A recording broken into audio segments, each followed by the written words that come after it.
کہ ان سے چند باشندوں کی ہلاکت جو ہے وہ دھماکے سے نہیں بلکہ گولیوں سے ہوئی ہے. جی علی شاہ صاحب آپ کا بہت بہت شکریہ. ناظرین یہ وہ کیس ہے جس میں ایکسیسو یوز آف فورس ہوا ہے سیکیورٹی اداروں کی طرف سے اور اتفاق سے وہاں پہ میڈیا کے کیمرہ وہاں پہ موجود تھے اور اس کو کیپچر کیا. ادروائز نہ جانے اس ملک میں دہشت گردی کے نام پہ کتنے نہتے لوگ مارے جاتے ہیں. لیکن یہاں پہ ہمیں یہ بھی دیکھنا ہوگا کہ ایک sense of insecurity security forces کے لیے بھی ہے. لیکن اس کے باوجود جب ریاستی ادارے طاقت کا بیجا استعمال کریں تو ریاست کے لیے ہیومن رائٹس کے بہت بڑے سوالات اٹھتے ہیں. ناظرین اب ہم آپ کو لیے چلتے ہیں پشاور, جہاں ہمارے پشاور کے بیورو چیف ظاہر شاہ ہمارے ساتھ موجود ہے. ظاہر شاہ صاحب, دہشت گردی کی لہر میں کچھ تیزی آئی لگتی ہے, کیا وجہ ہے اس کی؟ ارشد, میرے خیال میں اسامہ بن لادن کی بقول امریکی آپریشن میں ہلاکت کے بعد ریئیکشن تو خواہ آنا تھا, اور ہم دیکھ رہے ہیں کہ صوبہ خیبر پختونخوا کے جو بڑے شہر ہیں, خاص طور پر جو کنٹونمنٹ کے علاقے ہیں, وہ زیادہ افیکٹ ہوئے ہیں. ہم نے دیکھا کہ پشاور میں سی آئی ڈی کی بلڈنگ کو نشانہ بنایا گیا, صرف آرمی چیک پوسٹ سے 10 قدم کے فاصلے پر بالکل اس کے سامنے, اور مکمل عمارت کو تباہ کیا گیا. اس کے بعد اگر ہم دیکھیں کل پرسوں کا جو واقعہ ہوا ہے کنٹونمنٹ کے اندر جو ہے نوشہرہ ڈسٹرکٹ کے, وہ آرمی آفیسرز کی فیملیز کو نشانہ بنایا گیا اور کئی آرمی آفیسرز کے بچے اور ان کے اہل خانہ جو ہے اس میں جاں بحق ہوئے.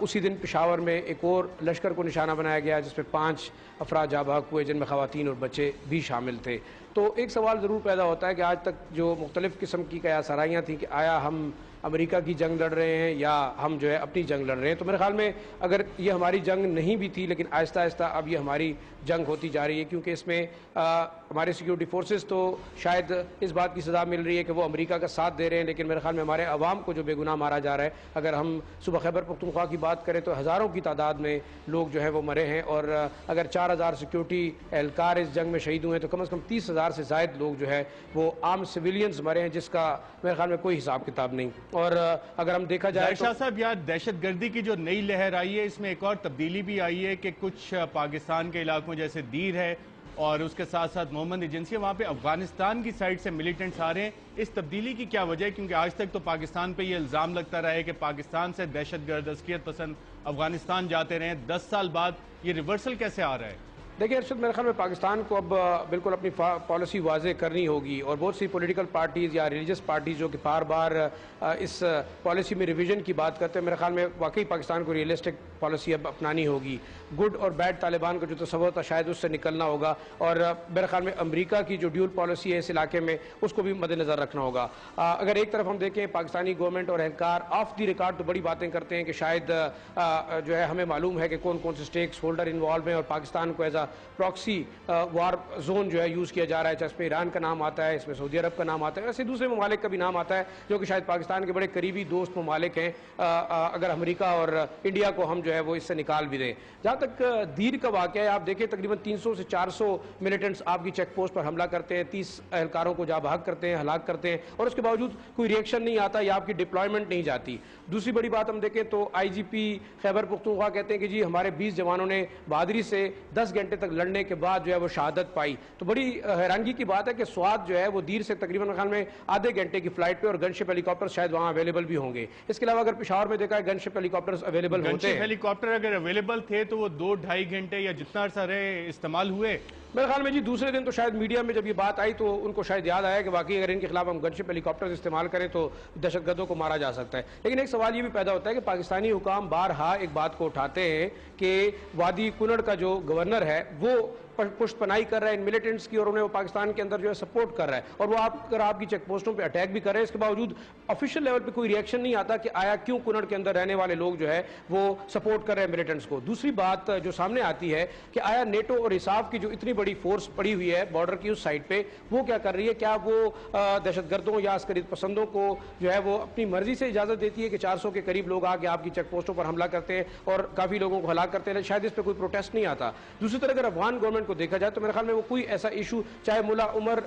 کسی بھی حملے میں مرتا ہے یا نہیں, لیکن الزام آتا ہے کہ پاکستان کے علاقوں میں مرا ہے. تو میرے خیال میں یہ ایک چیز ایسی ہے جو کہ ٹرائی پارٹائٹ کمیشنز ہیں, جس میں پاکستان, امریکہ اور افغانستان کو ان چیزوں کو بھی دیکھنا ہوگا کہ آیا پاکستان کے بارڈرز کے اندر جو در اندازی ہو رہی ہے اس کو کیسے روکا جائے. دوسری طرف اگر ایک طرف آپ پاکستان کو ایک اہم اتحادی بھی قرار دیتے ہیں, اور دوسری طرف اب سوال یہ بھی پیدا ہوتا ہے کہ آیا ان ملیٹنٹس گروپس کو فنڈنگ کہاں سے آتی ہے, ان کو اسلحہ کہاں سے ملتا ہے. یہ کئی ایسے سوالات ہیں میرے خیال سے بغیر پیسوں اور بغیر اسلحے کی اتنی بڑی جنگ